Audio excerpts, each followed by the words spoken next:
So we now know Super Smash Bros. For Wii U and 3DS is coming out very soon. Who else is excited? I know I am.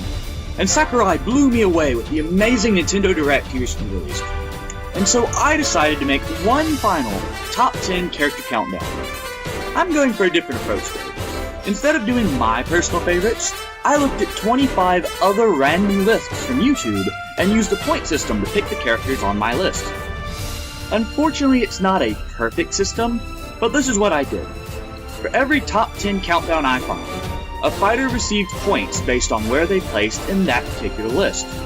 Therefore, a fighter in 10th, 9th, and 8th place got 1 point, 7th and 6th got 2 points, 5th and 4th got 3 points, 3rd and 2nd 4 points, and first place characters always get 5 points.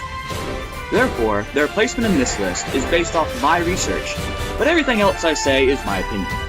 So you're allowed to hate on me. The only other rule I have is that if a character is already announced, either as a fighter, an assist trophy, or a stage boss, they still earn their place points, but they aren't eligible for the top 10. I still taught them for fun though, and you'll learn a bit more about that later. Anyway, moving on to number 10.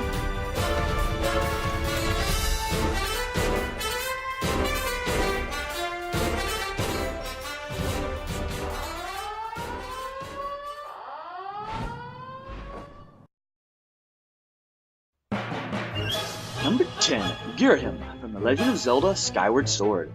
Starting off our list is the slightly disturbed Demon Lord with a score of sweet 16.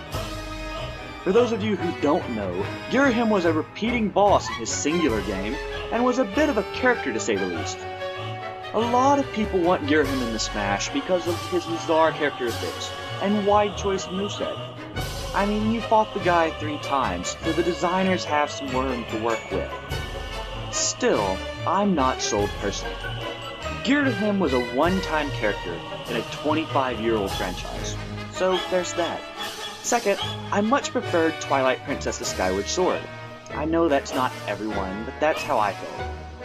I don't think Girahim has great chances anyway, but there are characters with worse chances. A Skyward Sword stage is a nice touch, and it was the most recent Zelda console game.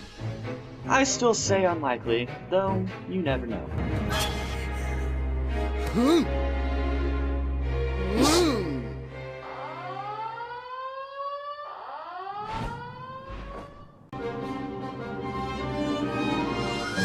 Number 9, Sora, Kingdom Hearts. Sora actually ties for 9th with a score of 17. Sora's not my first pick for this game, but Kingdom Hearts has a huge following, and apparently a lot of these people want him. I can see why too. Sora has a cool weapon in the Keyblade, and his assorted move items and abilities could be a good moveset. Sora has appeared in 3 Nintendo exclusive titles, and could be Square Enix's Smash Rep. Sega and Konami have one, and we're all waiting for Namco's. Time for Square Enix to step up. Still, I don't think that he's going to make it due to his third-party status. I know third-party characters do happen, but I think Sora is just too big of a stretch. Plus, I really don't want Disney anywhere near my Smash Bros. Game. Anyway, that's my shtick. Feel free to insult me in the comments, but moving on.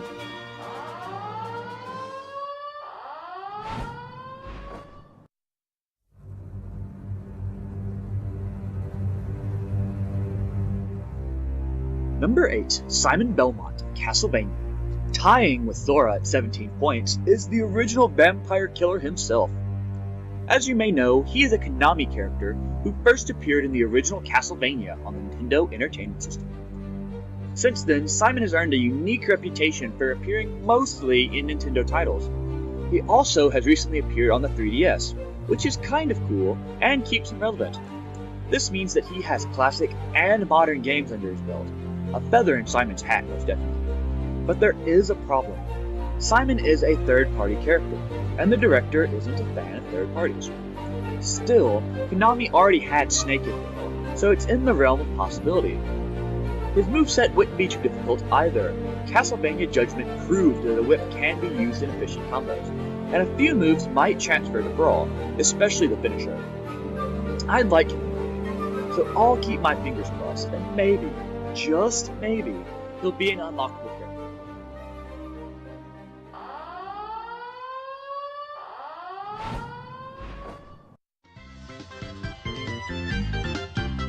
Number 7. Paper Mario.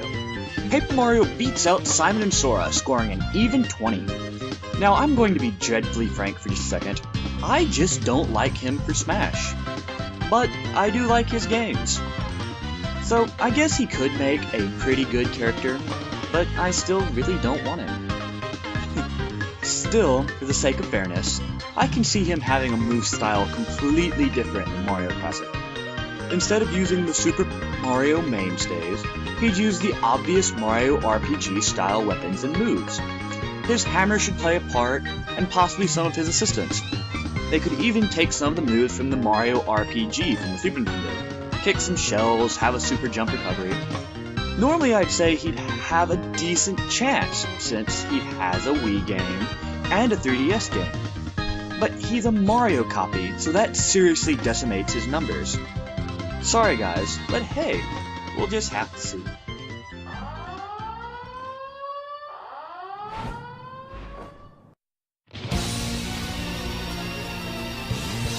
Number 6. Shulk from Xenoblade Chronicles. Shulk scored 24 and is probably the only character on the list that most people won't recognize. His fanbase though is very devoted, and they love him enough to vault him to a decent place on this list. For those of you less familiar with the title, Xenoblade Chronicles is a marvelous fantasy RPG from the last days of the Wii. Considered one of the best Wii titles, Xenoblade Chronicles is worth picking up if you have a lot of spare time. And I mean a lot, the game is very long. Shulk is the main character and the resident badass. He's mastered the use of the powerful sword Minato, which allows him to see a few minutes into the future. He does a lot of the basic RPG sword moves, which has worked out pretty well so far in Smash. Mark. Another reason I would like Shulk in the game is for his game's soundtrack. I mean, just listen to it. I quite like it. Furthermore, his game is grand and offers a freedom many console RPGs are lacking. Shulk's appearance in Smash would boost his numbers, and hopefully would mean more games like this for us to play. The game itself is actually published by Nintendo as well, which makes me like it even more. Still, I don't really know what to think on chances, so I leave it at that.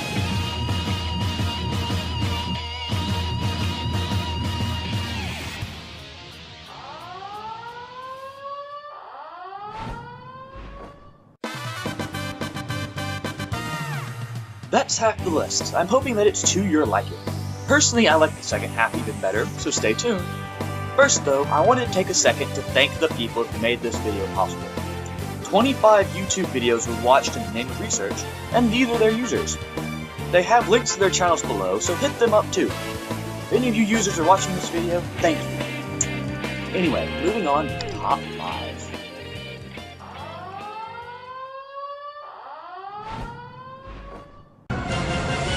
Number 5, Chrom of Fire Emblem Awakening. With an impressive score of 25, we have Chrom, who is the main character of his own game. I will admit that Fire Emblem is not my franchise, but the Fire Emblem Awakening and Smash Bros. Are already intertwined. If it weren't for the Smash Bros. Series, this game probably would never have made it to America. This is, of course, due to the popularity of the Fire Emblem characters in the Smash Bros. Games, who really are some of my favorites. The Fire Emblem characters work in Smash. They're fun to play as, that's just a fact. Chrom would fit well in between the quick flighty Marth and the tank-like Ike. 3 characters, 3 weight classes. I like the idea. Sorry, Roy. Still, with close to a dozen veteran fighters yet to be announced, who knows what the last few characters might look like. Personally, there's a few characters I like better for the game, but there's not many.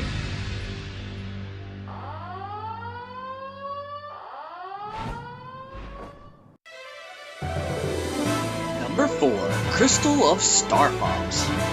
This foxy lady makes it to number 4 with a score of 31. Crystal is easily the most requested female character these days. Brawl added 0 new female characters, unless you count Zero Suit Samus, and Crystal could offer a strong female presence. Still, Star Fox is not exactly a major title these days, and she's a secondary character in that franchise. At least we hope that Crystal could add some variation, since all 3 Star Fox characters basically do the same thing.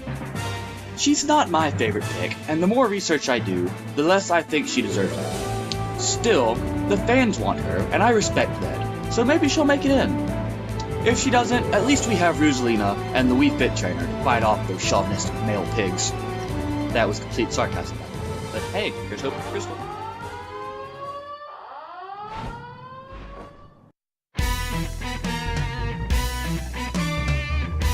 Number 3, Bowser Jr. With a powerful score of 33, Bowser Jr. is the third most desired character for Super Smash Bros. 4.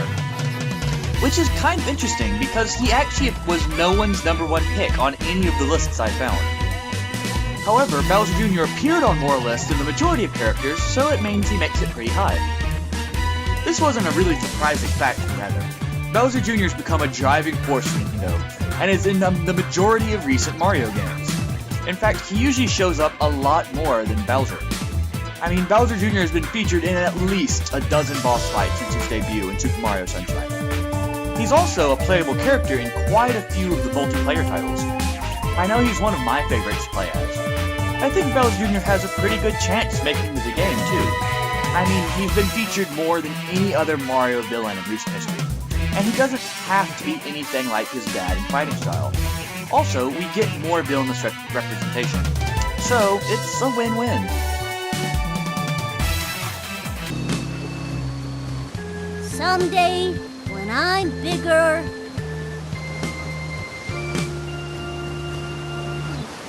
I wanna fight that Mario again. That's my boy. Well put, son. The Royal Koopa line is as strong as ever. Number 2, King K. Rool of Donkey Kong Country. With 36 points, the Kremlin King rears his ugly head, which works out for me.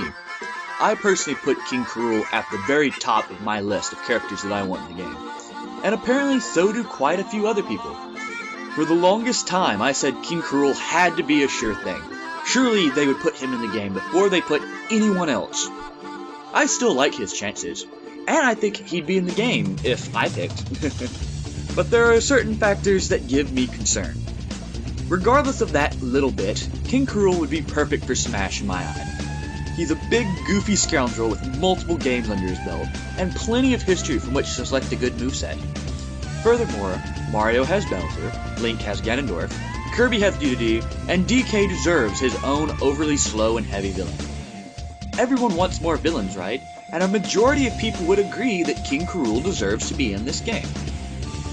All I know is that I want to see him. So here it is, let's hoping for King K. Rool. Let's hear it out for him. Woo! Anyway, so moving on. Actually, before number 1 though, I want to have one of those overly cliche recaps. Everyone ready? Alright. Number 10, Girahim, 16 points. Number 9, Sora, 17 points. Number 8, Simon, 17 points. Number 7, Paper Mario, 20 points. Number 6, Shulk, 24 points. Number 5, Chrom, 25 points. Number 4, Crystal, 31 points. Number 3, Bowser Jr., 33 points. Number 2, King K. Rool, 36 points. And finally, number 1.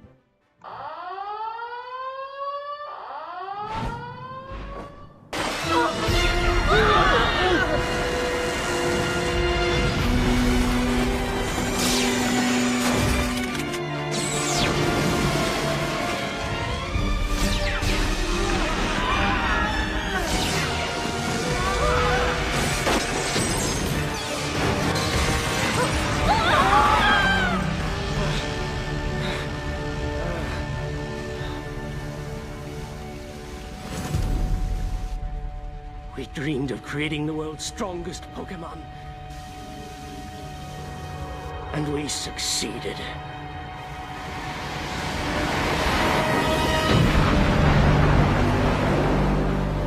Number 1, Mewtwo from Pokemon Red and Blue. Mewtwo, scoring 43 points, is the original Pokemon final boss.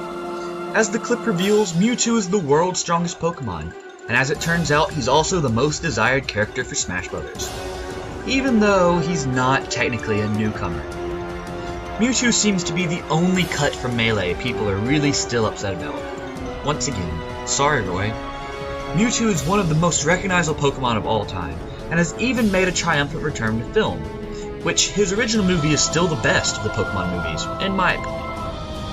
Mewtwo also has made a return to the games due to his Mega Evolutions in Pokemon X and Y. All some pretty powerful factors. Unfortunately, Lucario's early announcement causes me to doubt Mewtwo's return.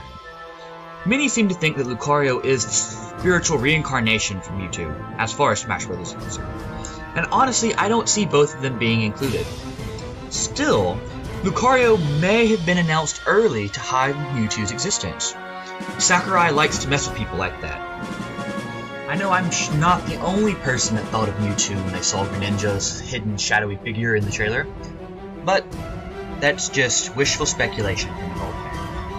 I'll finish with the usual disclaimer though, and say I guess we'll just have to see. Now the list may be done, but the video is not quite over yet. As it turns out, there were 2 characters who actually outscored everyone else on this list. The first of which was Ridley. Ridley just barely beat out Mewtwo, scoring 44 points. Ridley didn't make the list though because he's basically been announced as a stage boss. Sorry, I would like to see him too, but that's life. The highest scoring character though, with an astounding score of 55 points, is Little Mac. The majority of lists I found were made prior to Little Mac's announcement, and obviously Sakurai listened to what the people want. Well folks, that's basically all I have. So first off, I want to say thank you for watching. Second off, I want to ask if there's anything else anyone would like my novice opinion on. I quite enjoyed making this video, and it occupied me for a good while, so if you want to hear anything else from me, let me know. Everyone have fun gaming, and see you later, Space Cowboys.